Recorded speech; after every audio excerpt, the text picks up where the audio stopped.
We are at the Vegas airport heading to Houston, Texas.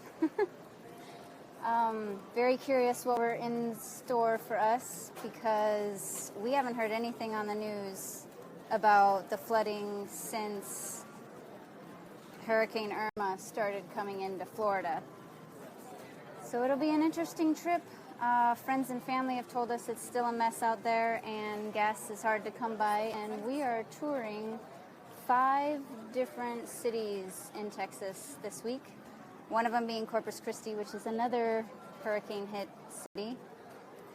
So I will keep you guys updated and see what happens. At first glance, the city seemed pretty back to normal, business as usual. Around the city streets and the highways, everything looked clean and picked up. There was no evidence of any flooding.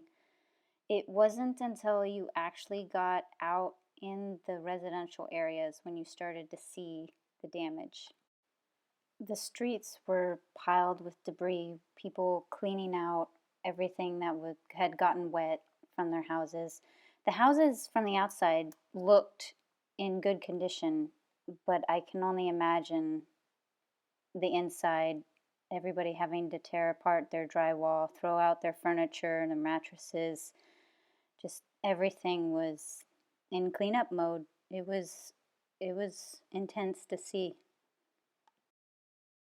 While we were in Houston witnessing all the Hurricane Harvey damage, I was anxiously watching as Hurricane Irma approached my brother in Florida.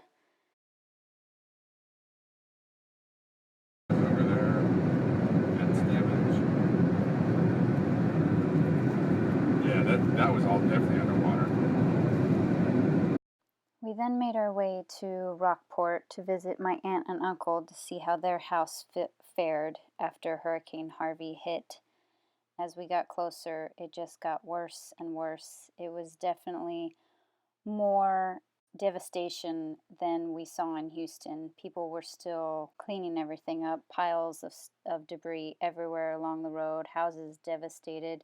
And yes, there was still gas stations that were out of gas or only had one type of gas available to buy. Comparatively, my aunt and uncle's house ended up not in too bad a condition.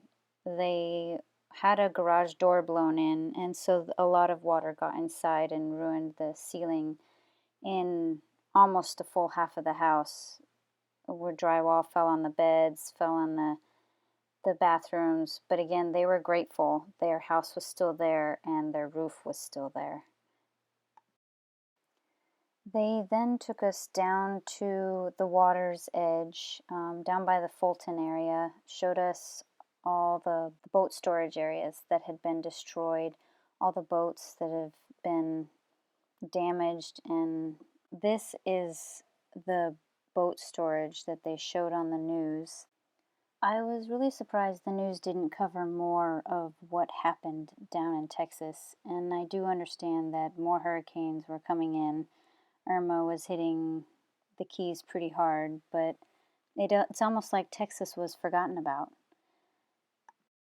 Piers were just torn apart and destroyed, nothing left. The trees that were still standing had no leaves left on them. They were just stripped bare with the winds that came through.